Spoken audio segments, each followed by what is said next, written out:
Excellent. Okay, so the topics for this week are Malena, haemotochezia, flatulence, and some other stuff, constipation, tenesmus, dyschezia.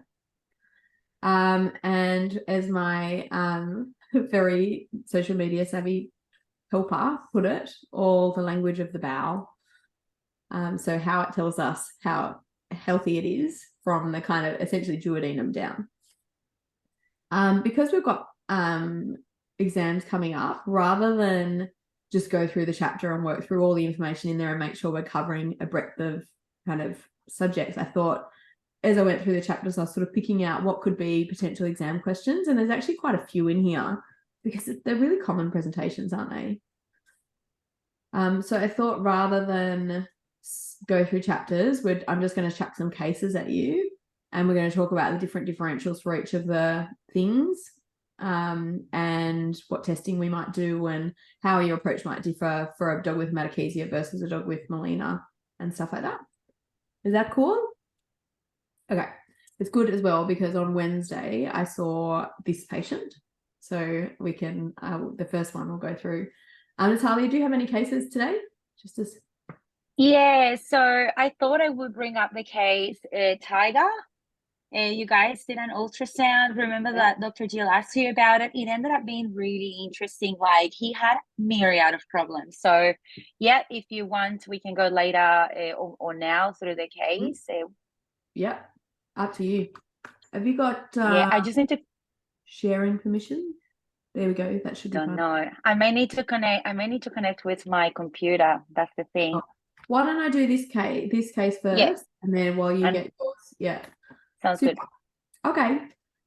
So I saw it was actually a 12-year-old female neutered cattle dog on Wednesday. Had about a 5-day history of just being off, a little bit off food, a little bit of tremoring and kind of discomfort.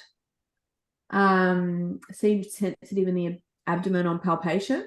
But the bloods were actually fairly normal in this dog. A little bit hemoconcentrated, a little bit dehydrated, but otherwise no localizing changes at all. It's an older dog and came in on day 1 of signs with this tremoring of things, no pyrexia, no diarrhea, no gastrointestinal signs apart from the kind of decrease in appetite, and was given some non-steroidals as a trial for osteoarthritic pain. Came back in 5 days later and had quite profound progression of the clinical signs as far as the dog now really didn't want to walk or move and had quite profound Malena, but to the owner's credit, they'd only given the non-steroidals according to instructions when the dog ate a good meal and things like that. I only ended up getting 2 or 3 doses of the non-steroidals. And they declined. They were offered full workup and kind of declined fluid support and stuff like that originally. So 2 or 3 doses of non-steroidals, and we've got this kind of presentation of just vague signs of maybe pain and discomfort, and then progressing to quite profound Malena. Who wants to give me a problem list in this dog?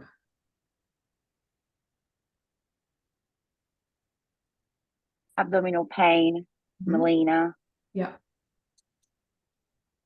Dehydration on the bloods. Reduced appetite. Good. Yeah. So that's pretty much it. So some mobility changes, but they're probably too vague to kind of comment on. So what do you do next in a patient like this if you're writing an exam? So we've done our physical exam and blood work. The blood work was done on day 1. So, on day 1. I guess repeating blood work would be a good idea. And then consider doing an abdominal ultrasound as a next step. Perfect. Excellent. And we also want to pair that with urine. Main reason is like you're going to write minimum database if you're writing an exam, right? You're going to do hematology, biochemistry, urinalysis.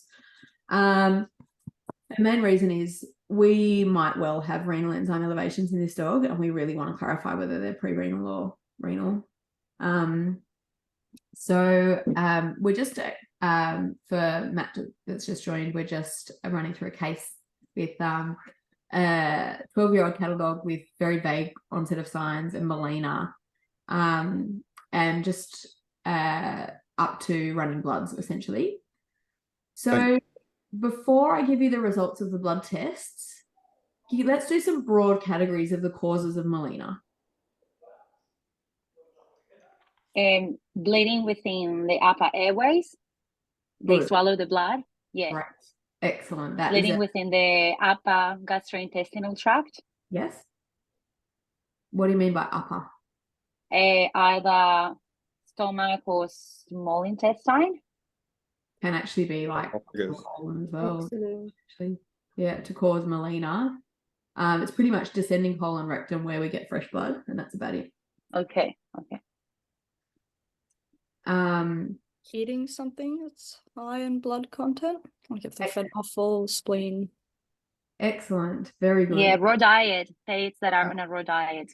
Yeah. Well, raw red meat diet, which is high blood content. Yeah.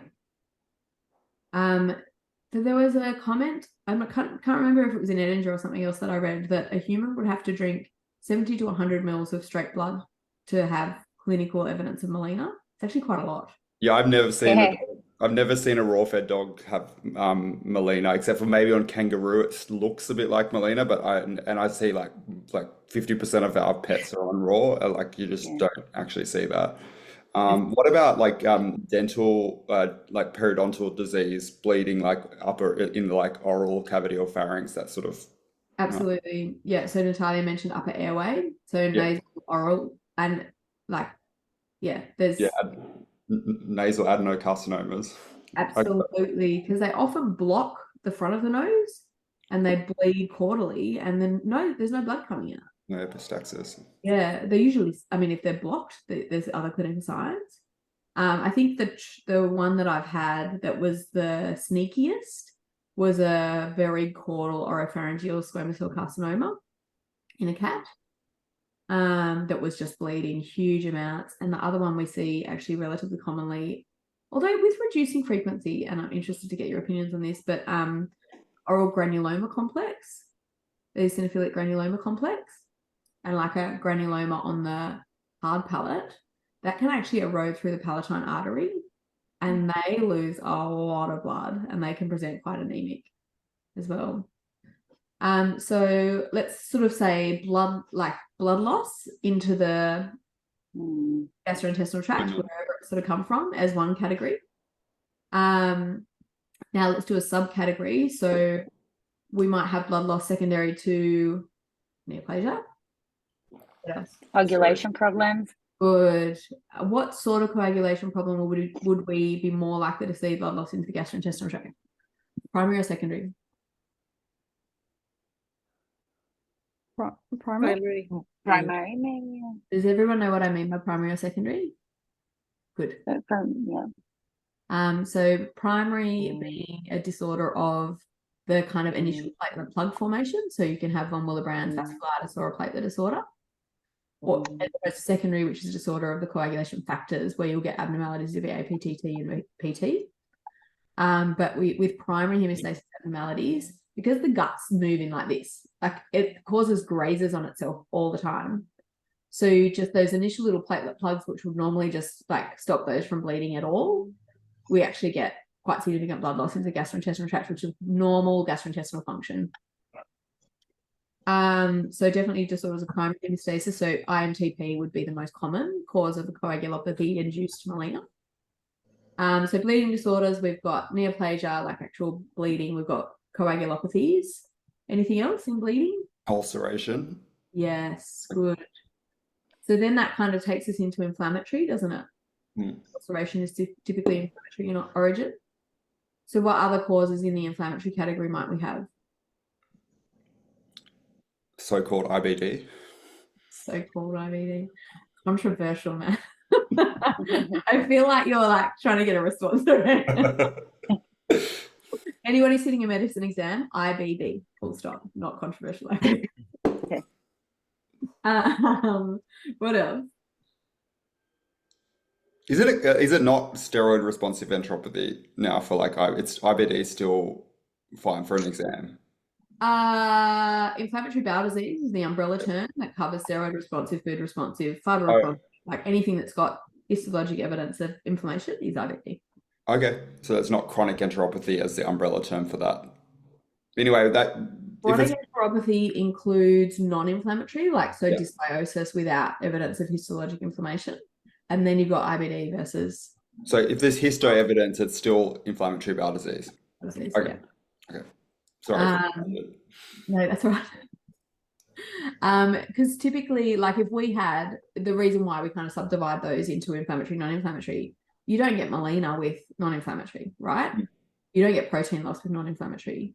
So there's like this kind of spectrum of change. In humans, they kind of call it IBS versus IBD. Yeah. So irritable bowel versus inflammatory bowel.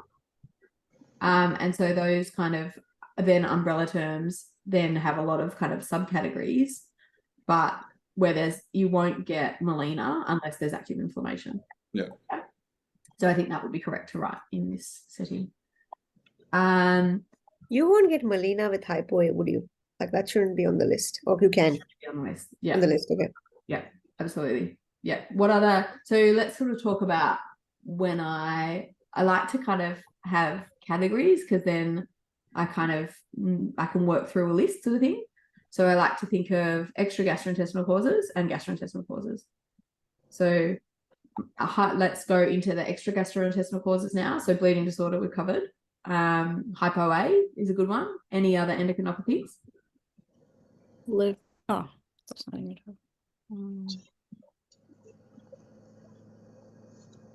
Probably not, actually. Probably endocrinology again.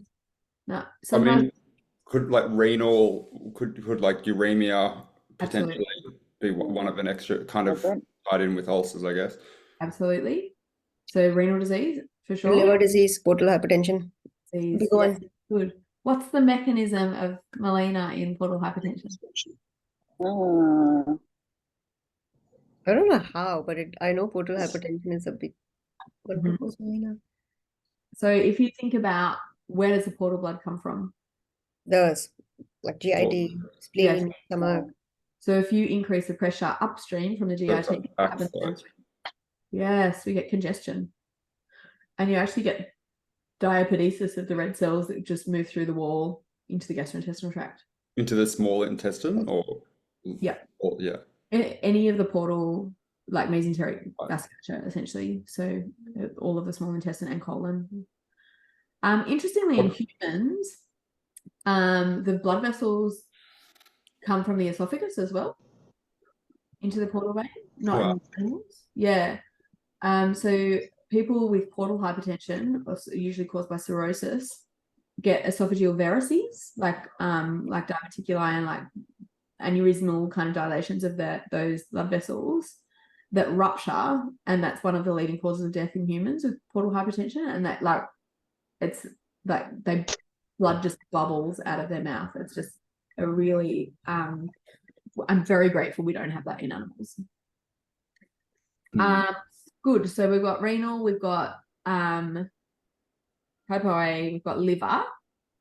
That's what other non-GIT causes are there? Maybe pancreatitis? Could do. Yeah. Be quite severe inflammation if that's the case. And often I think it's a GIT perfusion problem when they're in shock rather than actually active inflammation causing hemorrhage. Mast cell tumors. Who said that? Mast cell tumors. Very good. Excellent. Yeah. The paraneoplastic syndrome. Yes. Gastronoma, maybe causing that. Good.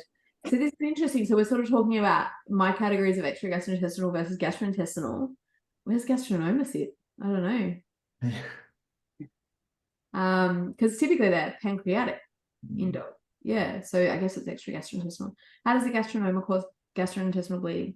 It doesn't cause an overproduction of hydrochloric acid. Beautiful. Yeah. Yeah. Yeah. So gastric ulceration typically. Gastric ulceration, yeah. Good. What about like systemic infections or toxicosis? I guess Yeah. just like rodenticide. I know you've touched on like coagulopathy Mhm. already, but like are there other toxins that? Yeah, for sure. So I think probably broad category perfusion abnormality. So anything that's going to cause shock and decrease gut perfusion is going to cause mucosal damage. Yeah. And then we might get breach, right? And then we might get some bleeding. So there's like, we could put so many toxins in that category for sure. The one that I think we see most commonly, actually it's not a very common toxicosis, but causing like really profound gastrointestinal bleeding and stuff, is actually iron toxicosis. I've only seen, I think, probably 2 cases of that in my whole career though. Not many dogs will chew on iron tablets. That's not true. Not many dogs do. But okay, so gastrointestinal, extragastrointestinal. What about a big one which might pertain to this case? Like Extra NSAID. GI. Hmm. Extra GI, yeah. So, well, yeah, good point. That goes in GI, but what do we contribute to? Like drug toxicosis. Yeah, good. Yeah. So what other drugs? So non-steroidal kind of causes primary GI issues, right? What other medications do we use which might cause bleeding into GI? Which is Corticosteroids. good. Yeah, that's primary gastrointestinal. Similar mechanism to the non-steroidal. What about a cat with a big left atrium? Clopidogrel. Yeah, good. Yeah, so anticoagulants, I think. Just put that on the list as well. Anything else? Going back to gastrointestinal, what about infections and parasites and that sort of thing? For sure. So then I would. Or lungworm. Oh, good one. Yes. Lungworm, how? Like through the, I mean, I don't know if they have like a coughing up mechanism, like the sort of swallowed blood mechanism. Bronchitis. I don't know if lungworms cause Probably wouldn't do that. bronchitis. Yeah, I don't think you'd get the volume with Mm. lungworm, but definitely pulmonary neoplasia. Absolutely, like lower airway causes. Typically, they like cough up blood as well. But yeah, absolutely reported.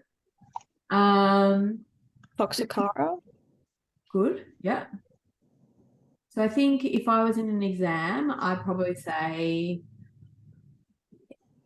like infectious, and then I'd probably say, let's say bacterial. What bacterial infections do we see which might cause? Helicobacter. Good. Yeah. Campylobacter. Salmonella. Okay. Go again. Sorry, Matt. Campylobacter. Yeah, good. Yeah. So there's potentially a whole heap of different gut infections, right, that might cause hemorrhage. But I think the enterotoxic E. coli Clostridia are associated with their bound to the mucosa and increased frequency on histo in dogs with HGE, like traditional kind of or acute hemorrhagic diarrheal syndrome. Not that the causation has been established, I don't think, but it's there. But with these infections, I'm a bit confused. With these infections, it's more hemorrhagic. It's not Malena. Like there's a difference, isn't it? Or Right. Yeah, absolutely. So yeah, I've really blurred the line there talking about AHDS because that's very much haematochezia, not Malena. So Malena is much higher up, but particularly with a lot of these protozoal infections and things like that, the infection is covering more ground than just the lower bowel. So we do get either a combination of Malena and haematochezia or just Malena potentially. The upper GI infections like Campylobacter tends to sit higher up, might cause a primary Malena as opposed to maybe like the Clostridial ones, which do cause more of a HGE sort of picture. I should stop saying HDE, but I'm It old. just rolls off the tongue so much better than ADHD. AHDS is blah, blah, blah. And the book kept mentioning trichomoniasis in cats, which I've actually never diagnosed in a cat, but I just wanted to know how common it is. More common than we diagnose. Okay. So there's been cats that I'm just so sure they've got tritric, and we You do just all- fenbendazole. But isn't that large bowel again? Tritric is large bowel. so tritric, they typically have haemotochezia, fresh blood rather than Malena, and they've got foul smelling, like gravy consistency, sloppy poos. And it's really chronic. Like they often have diarrhea for weeks and weeks and weeks. And that owner's very frustrated, and they've done 4 PCRs and it's still come up negative. It's really annoying to diagnose. And obviously Fenbendazole usually doesn't treat it. doesn't treat it. No, No. so Doesn't. metronidazole is even like not effective enough.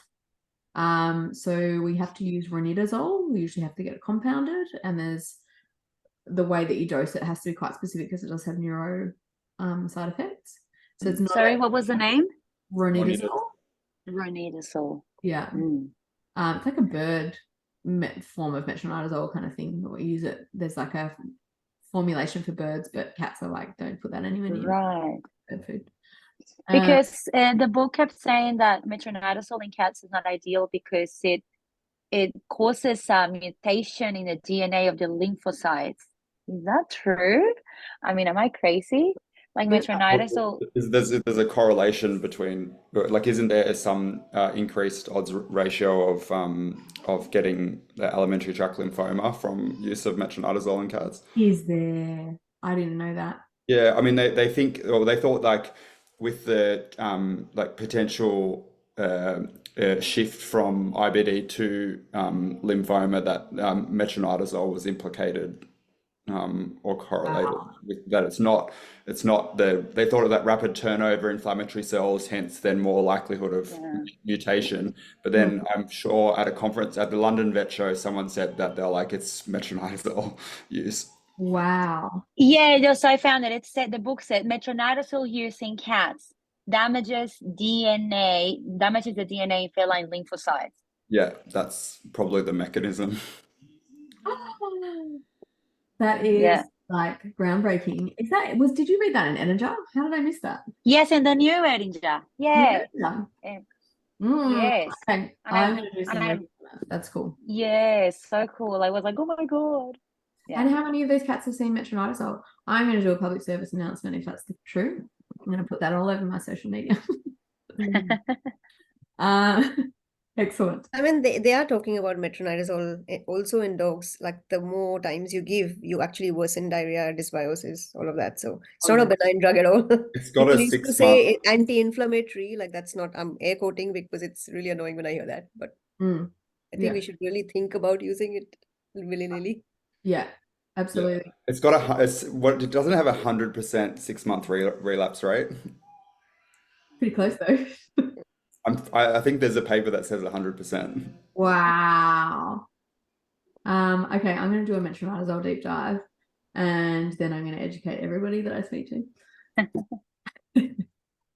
Yeah, I already knew about the relapse rate, but I didn't know it was 100%. It also destroys what was previously called Clostridium hironsis, which is in the Texas A&M dysbiosis index as a keystone species, which is now called Peptidobacter hironsis, which is a bile acid metabolizer. And once you lose it, you pretty much need FMT to get it back.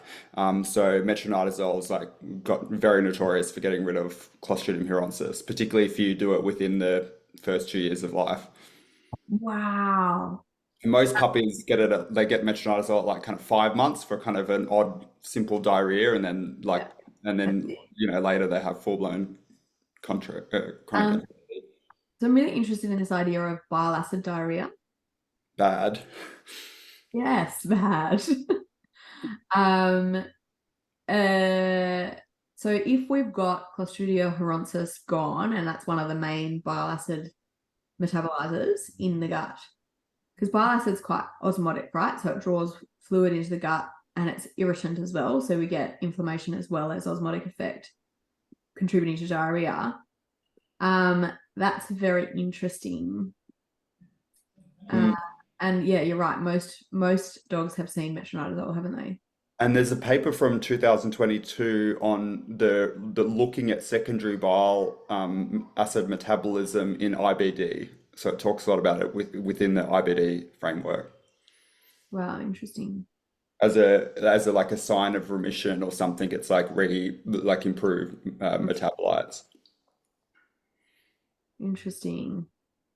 I've got a bit more reading to do, and I suspect we're going to do a deep dive as we get up to those chapters. Sorry, I digressed a little bit. That was really interesting. Okay, so if you're in an exam and you've got a patient with Malena, infectious causes, I would probably just say infectious, including bacterial. What else? Parasitic. Oh. Viral, I suppose. Good. One more. Fungal. Oh, two more. Fungal. Yeah. Sorry. Is that one Protozoal. Yeah. Protozoal. Yeah, good. But Excellent. protozoal isn't in the category of parasitic. No. Ah, No, okay. parasitic is worms and stuff. Oh, Right. But I a thought it protozoal, in okay, that's good parasitology. to know. Yeah, I got that wrong. Have I got that wrong? I I thought would have thought that it was, yeah. Oh, No, no, you're protozoa. exactly right. I'm sorry, guys. It's definitely in the parasitic, but in my mind, it's an Okay, good. Okay, good. Okay, good. Oh dear. Isn't it archaea, actually? What? Archaea. Okay, I'm not That's that. different again. Different again. Maybe. Is it associated with Malena? No, Okay. I don't know. Probably because they're similar to bacteria, but I don't think so. Digress. I guess. But still, I can't wait till we get to the microbiome chapter. I might sit that one out. Yeah, you might. You can run that one. Okay. Excellent. So we've kind of covered the categories of what causes Malena for an exam setting. In this dog that we were actually talking about, the 12-year-old dog with the very vague clinical signs, had bloods repeated and had a platelet count of 4 and a hematocrit which had gone from 57 on the bloods 5 days prior to 22 with a strong regeneration response. What are we going to do with this dog? Do a blood smear and also send the bloods away for a comms test, and also do a microscopic cell and agglutination test. Good. Excellent. Very good. I like that. Screening for IMHA at the same time, because your brain does go straight to blood loss, doesn't it? Anemia. But IMT and IMHA can occur simultaneously. So definitely worth screening for. Good. Excellent. So and how are we going to manage this patient? What are we going to treat it with? So just a question on Evans syndrome. Healer's like a predisposed breed to ITP, IMHA. If you don't know. About like all of like the farm dog specials that are like kind of healers. I don't know, pattern recognition, feel like I've seen them with autoimmune before, but maybe. They're really predisposed to polyarthropathy. Okay, yeah. But I'm not sure about other. I haven't seen any blood dyscrasias in healers, I don't think, but we don't see that many healers where I work. Yeah, how do we treat IMT? It's just a thrombocytopenia at the moment.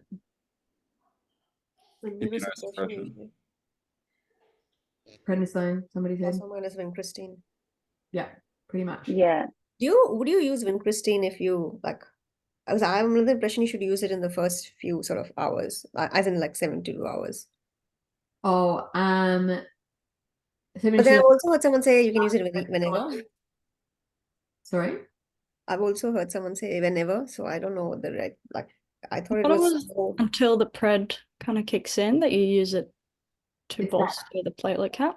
Yes. So 72 hours is like pretty much the earliest that the pred's going to boost the platelet count.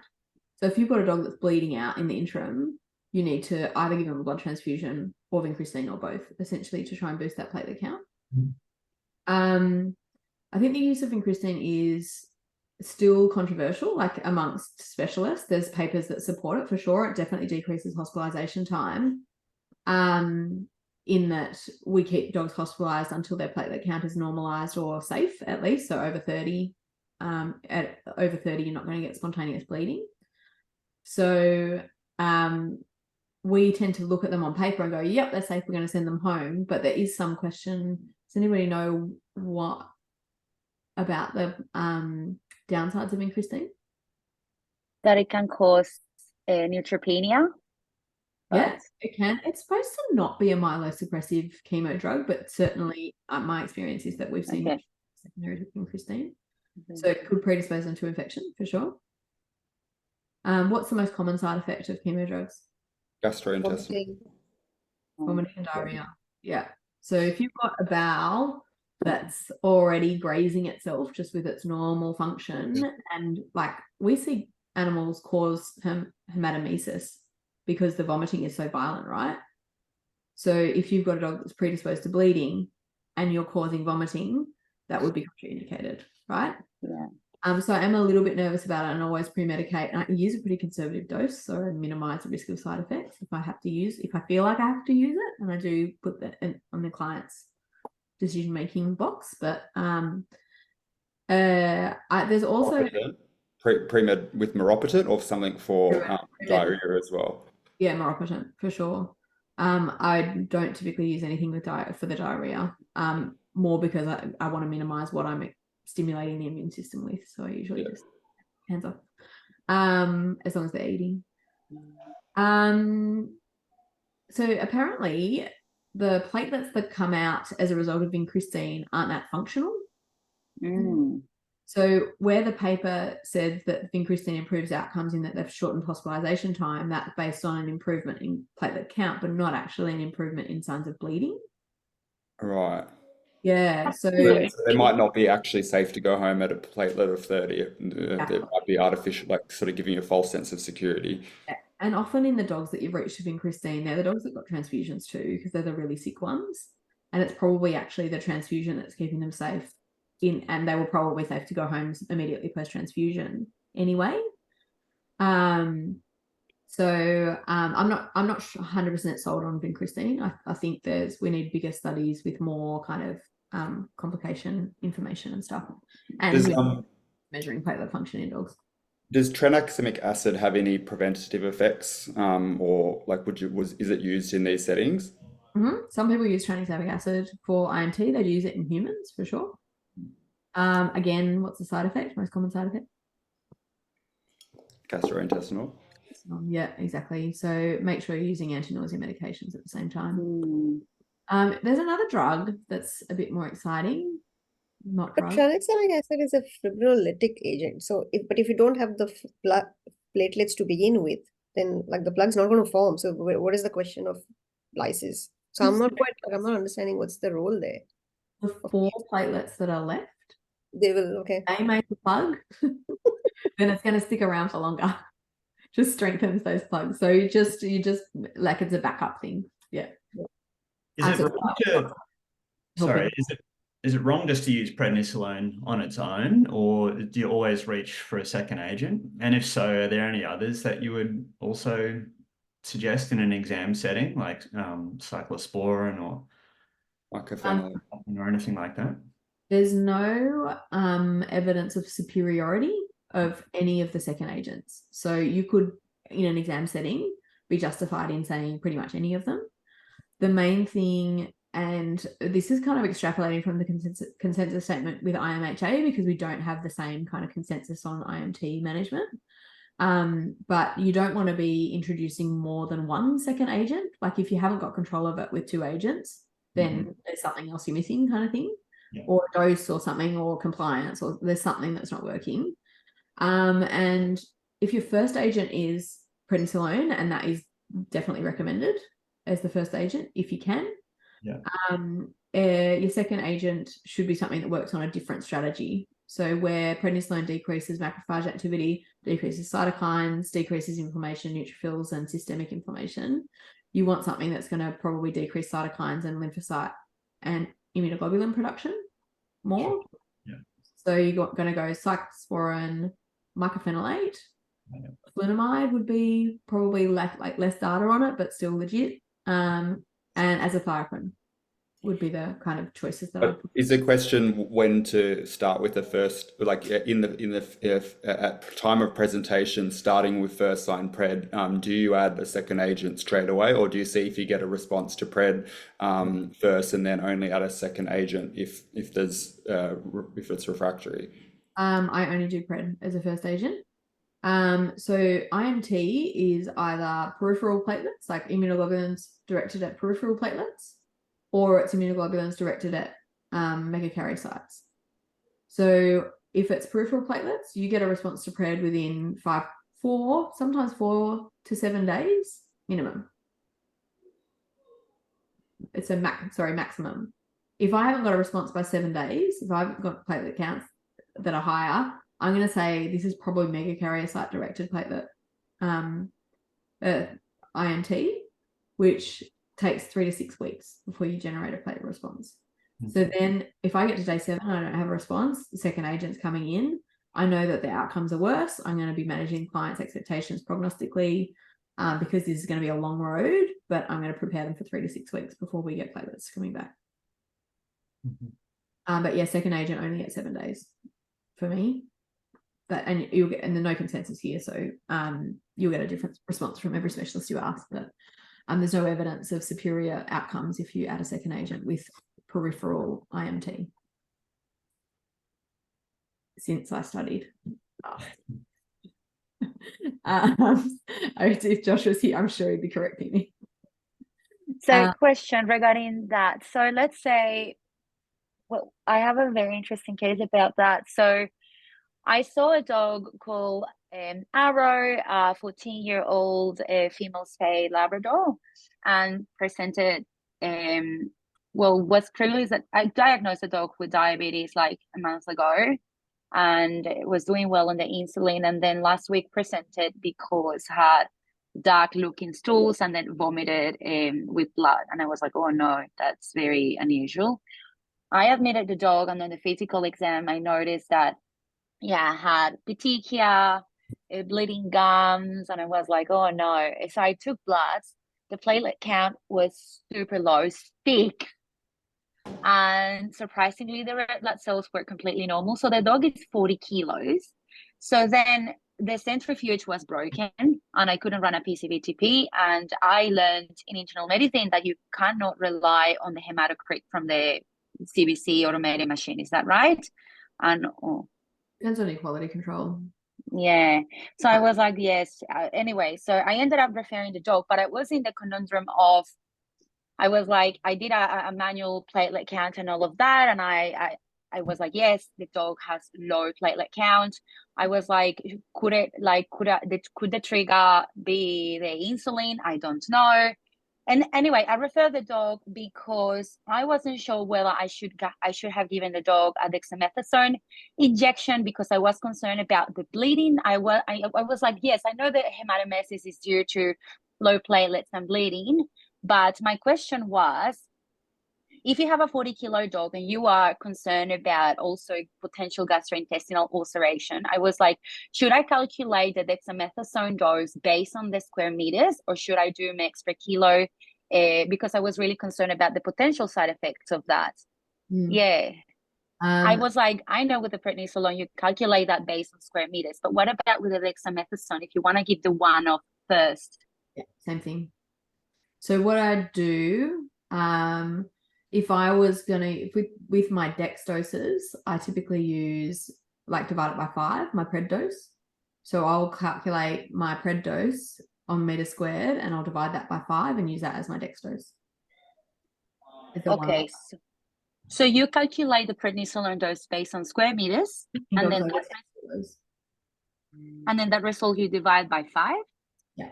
For milligrams of dex. Milligrams. Yeah. Oh, so right. Giving 1 milligram of pred, I'm going to give 0.2 mg per kg of dex. Sorry, 0.2 milligrams of dex. Yeah. 0.2 mg per kg, even if the dog is like 40, 50 kilos. Not mixed per kg, sorry. I said mixed per Total kg. milligrams. Yeah, so if I was like the total dose I was going to give would be 10 of pred. I'm going to give 2 of dex. 20 of pred, 4 of dex. Okay. A fifth of the dose. Okay. So where you calculate on meter squared, so patients over 10 kilos, just much more pred sensitive, and particularly obese patients, like I kind of tend towards the lean body weight calculation for them.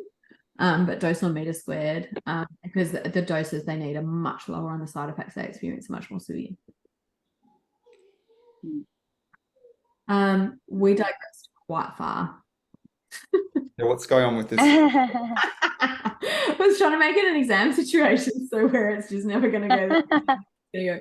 And one of the reasons I want to do this is because so many times in exam settings, I've had in my head, oh, this is like, you know, this is where they're heading with this question, and you kind of get this tunnel vision, and you don't sort of think broadly about what problems it's going to be, and it really throws you off if you haven't come up with that dog should have had a stim test in your first round of testing, and then they say the stim test showed that blah blah blah. It throws you off for the whole rest of the question. So just expect surprises, basically. And yeah, don't expect the gastrointestinal case to be a gastrointestinal case, potentially. What role did the non-steroidals play in this dog, do you think? Trigger? Yeah. Don't know, maybe none. That too, like causation, association, who knows? Yeah, there's no evidence of non-steroidals being triggers for immune-mediated disease, but it certainly decreased the gastrointestinal like defenses, and maybe this dog wouldn't have had catastrophic bleeding even with the IMT without it. But who knows? What was the dog getting NSAIDs for? It presented tremoring and uncomfortable. So it was presumptively osteoarthritis pain on presentation with no evidence of bleeding at all. They did bloods originally, like at the presentation, and wasn't thrombocytopenic at that point, and renal non-azotemic. Non-azotemic, exactly. There was no contraindication for non-steroidals based on clinical exam or bloods. Yeah. The clients declined rehydration fluids and supportive care and further testing at that point. So it was a really reasonable decision, but it is a precaution. So if they throw something like that in at you with a case of non-steroidals, and you're sort of thinking, oh, it's going to be gastrointestinal ulceration or something like that, then what they might be getting at is how are you going to manage your prednisolone dosing on a patient that's on non-steroidals? So what are you going to do if this patient got non-steroidals yesterday morning or 24 hours later? Are you starting pred? In this situation, unfortunately, don't really have much choice, but normally having a washout would be a good thing to do. Yes. You start a different immunosuppressant instead of pred just because of the situation with NSAIDs? Or give a single dose of cyclophosphamide while you wait for the washout period?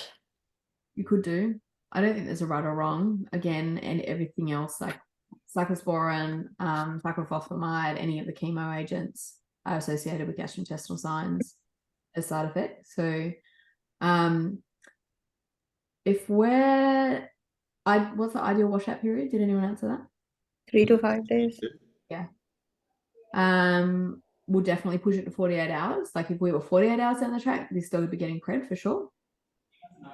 The most important thing for this patient is to get pred in. All of the other immunosuppressive agents rely on suppressing cytokines, which then suppresses immunoglobulin production, does absolutely nothing for the active macrophage-induced phagocytosis of platelets initially, and those immunoglobulins that are already in circulation. So you're going to have like 5 days before you've got any effect of any other agents that you introduce. Pred is the only agent that really works acutely like this. There's one paper that shows that my dogs that just couldn't have pred for whatever reason, that mycophenolate resulted in pretty reasonable outcomes as a lone agent immunosuppressive. So because we've got that evidence base, I probably lean towards that. But this is the dog I'd give vincristine to. with Would you wait to the 48-hour mark or go at 24 hours? And is injectable dex, no, for pred, like no, post, I go 48. I'd wait, actually go 48, absolutely, Yeah. 48 is the minimum. And is dex, injectable dex, any safer for the gut lining? It's exactly the same gastric ulceration risk. exactly. Yeah. Yeah. I thought Dex was actually more ulcerogenic. I think you might be right. Yeah. That's why, like you said, you divide by 5.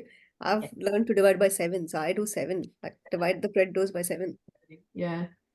That's Mm. yeah. Maybe don't. Maybe take Pooja. She's studied more recently than me.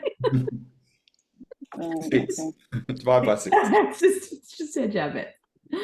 Yeah. Good. Okay, now we've got 12 minutes. We have a 12-year-old diabetic Burmese cat, male neutered Burmese cat, with a history of chronic intermittent constipation, which has been managed with a high fiber diet, Osmolax. Does everyone know what Osmolax is? Can't remember. Lactulose? Is it lactulose? No. No, Osmolax is it's a powder, like it's Like peg. it's a peg, like Peg? peg laxative. Whatever. And its diabetes is well managed and stable. The cat's otherwise well. Presents with obstipation and profound constipation. On radiographs, there is evidence of megacolon.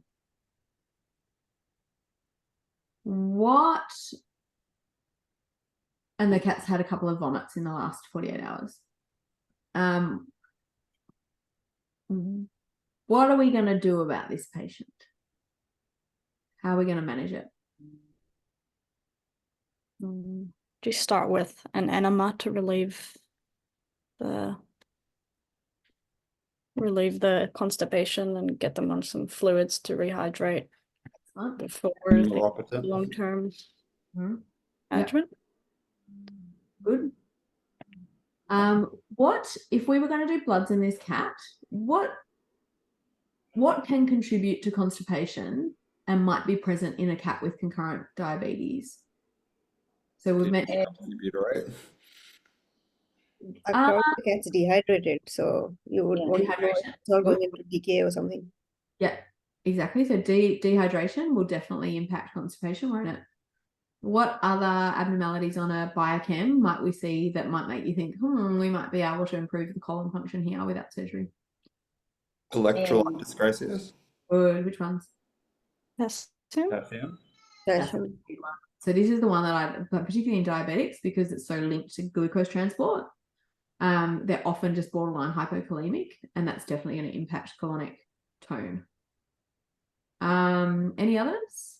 Not so much diabetic specific, but if the patient is asthmatic, or if the patient has PUPD, like Paul has said, ongoing dehydration will keep predisposing the patient to constipation. Yeah, good. What about calcium? Calcium, good. Calcium.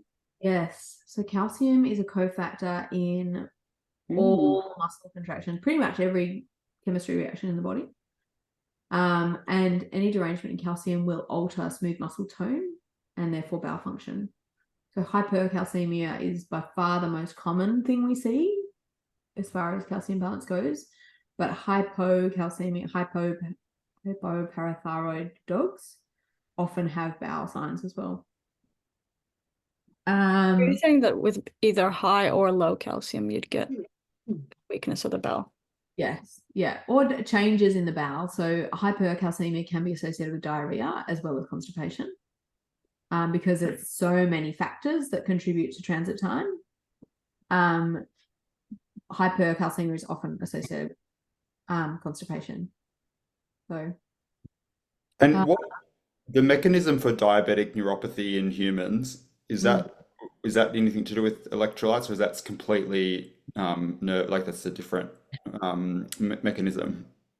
it's a different mechanism. I think it's demyelination of the axons. Right.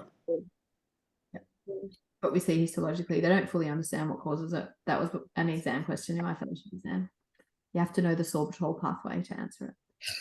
And do cats, is there any chance that the megacolon could be secondary to neuropathy associated with the diabetes? Potentially. So one of the causes of chronic constipation is peripheral neuropathy for sure. And chronic constipation leads to megacolon essentially. And then I guess the other thing in a 12-year-old cat is painful hips. Yeah. Comorbidity. Not wanting to posture, that's a really good point. Yeah. And would the vomiting just be secondary to the stretch factor, like colonic stretch factor mechanism? They with obstipation, they're obstructed essentially. So yeah, that is sick. Obstructive, yeah. Pretty awful. What about if I said to you, this cat was previously treated for hypothyroidism with radioactive iodine? Hypothyroidism? Good. One of the factors for constipation as well. Would depend on how long ago though, because like straight after you can get for a period of time, so that you essentially should do nothing and just wait it out. Unless they're chronically constipated. So if you get sort of like signs of hypothyroidism, like if you're kind of trying to micromanage chronic constipation / megacolon, I would definitely be supplementing thyroid hormone. Okay. What about if it's a Manx cat? Oh, they have that tail thing. Yeah. It's not. It's a bit. Well, like a quarter equina syndrome type thing, is it? Yeah. Yeah. So one of the factors for chronic constipation and upper motor neuron associated with chronic constipation is neurologic. So Manx cats with lumbosacral neurologic abnormalities and cats that have had tail pull events can be very prone to constipation. How are we going to manage this? Is the diabetes well controlled? It is well controlled, yeah. So long-term management. Sorry, you go. You go. So long-term, are you talking long-term management or like sort of just now? Oh, so just now we're going to do an enema. What sort of what medical options are there for long-term management of megacolon? You know, like laxatives, so combinations of like say lactulose, osmolax, diet. I think you need to focus a little bit on diet as well, long-term. What are the targets of dietary therapy of megacolon? So increase more fiber, increase the water content in the food. Increase water content, excellent. Did you say increase or decrease fiber? Would you increase? I would actually decrease it. Decrease fiber, okay. Yeah. So constipation, you want to increase fiber because it pulls fluid into the bowel and keeps the stool moist and easy to pass. But once they get to this megacolon phase, you actually want to decrease the amount of stool moving through. So there was a theory that a big poo, like fiber-rich poo, was easier for the colon to get its grips on and push out.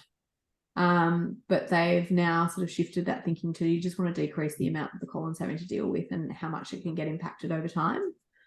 So low residue diet is the new kind of big sort of switch in how you manage it. You mentioned laxatives. High protein, low carb diet. Yeah, for a cat, yeah, for sure. Very absorbable protein sources, making sure there's not a lot left. We mentioned laxatives, we mentioned managing hormones, electrolytes and stuff like that. Making sure the diabetes is stable, increasing hydration. There's one more medication that we might want to add. Cisapride used. That's right. Is there something weird going on with supply of cisapride? I think so. Yeah. I feel like there was something from memory that was a problem with. Write it in your exam anyway. People like me who might be examining don't know that there's a problem with cisapride. But yes, it's a good option. I've taken up all the time. Does anyone have any questions?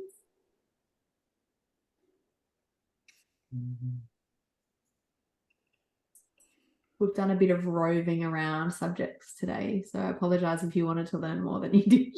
With that red the healer, the case case report, it presented tremorgenic. Do you think like could it have like had IMP? You weren't able to do any further workup on it, right? It had bloods when it first presented. It Right. did have cytopenia at that But point. it didn't have like ANA's rheumatoid factor for like the shivering and tremoring. Like, could the dog have had IMPA as well? A good question. Potentially. We often see, so the dog wasn't pyrexic on exam, but I think there's something to be said for a relative pyrexia. I think like all of us have had a flu and checked our temperature and gone, well, technically that's normal, but I know I've got a temperature and you're sitting there like this, right? So I think if this dog's normally 37 and it measured at 38.9, like that's quite a significant pyrexia for that dog. So whilst it didn't measure pyrexic, I think that tremoring was probably the beginning of autoimmune activity. Yeah. And it had some abdominal pain, but I'm not sure what that was about, whether it was actually osteoarthritic as well as Because do you think they can tell, like the tremoring, they can just tell something's wrong with their body and they're freaking out? Or there's some like receptor like it's the like inflammatory response. Right, so it's a sickness syndrome. Yes, exactly. Yeah. It's like that trying to increase the body temperature to get rid of whatever's causing that's causing the tremor. response. Yeah, exactly. Yeah. Gotcha. Yeah, so it's actually a functional, like if it was a bacterial infection, it would be a very functional thing because bacteria doesn't like the increase in temperature. That's the kind of the purpose of pyrexia, which we will cover more when we get to the sepsis chapter. And I guess was it you that gave the NSAID? No. No, and would like that's where I'm kind of asking. I was trying to be diplomatic. Like I mean, I guess it's not like that's like hindsight's a wonderful thing. Like to give a 12-year-old dog that's tremoring an NSAID. But yeah, would you like give an opioid or something to start and see what? Like, do you think you would have done anything different? Like, I don't think I would have done anything different. Like, I'm in a luxurious position that I never see people until they've already had their first opinion. This dog had nothing wrong on paper. Like, it was a bit dehydrated and it was sore, and that was all that showed up on the examination and the bloods. They did the bloods. They were thorough. They checked the kidneys. There was no, apart from that mild dehydration, and the client was warned. They were told that it needed to be eating properly and drinking well. I think it was actually given meropitant as well, to make sure that like it was more likely to eat and drink and hydrate itself. But like I think the vet's hands were tied. And if we give opioids, like you give methadone and they lie on the ground panting their heads off, and the clients go, "Oh my God, they've nearly killed my dog." worse, Yeah, exactly. And same like buprenorphine just doesn't work that well if you're not giving it IV. And then what are your other options? Like Panadol. Panadol. Yeah, Panadol is probably a good option. Probably use Panadol. It's actually not a bad option. And meropitant's not a known trigger for like it seems like the ITP was already emerging and there was like a cytokine storm or something already before they presented to the vets. It's not long enough. It takes 5 to 7 days for an antibody response to develop. Yeah, even in. And have you is bee stings, because I had a dog that we think that was a bee sting was the trigger. Is that a known trigger? I don't know, actually. I'll tell you when Josh is back. Okay. Yeah, I'm not sure. There's a paper on triggers for IMT.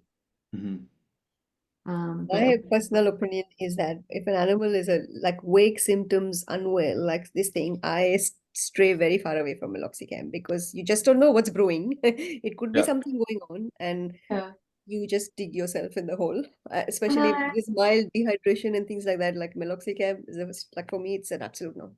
I agree. And I'm conservative because I deal with the disasters, and you're in the same position in your role, Pooja. But I genuinely think, like in a human, like you get a fever, you get an illness that is going to be self-resolving, but there's like quite significant suffering associated with a fever. And if it's viral and there's actually no function for that fever, and that animal's not going to eat for 3 days while it feels really sick, I think there's an indication for using non-steroidals when Panadol's not an option, for example, like say the liver enzymes are elevated, and we can't choose for people on people's behalf. Like they're not that concerned on day 1. They're very concerned on day 5. They say yes to things they wouldn't say yes to on Monday, you know? So I think resolving pyrexia and resolving suffering in that animal is like, that's what we're being asked to do. And I think it's a very reasonable option.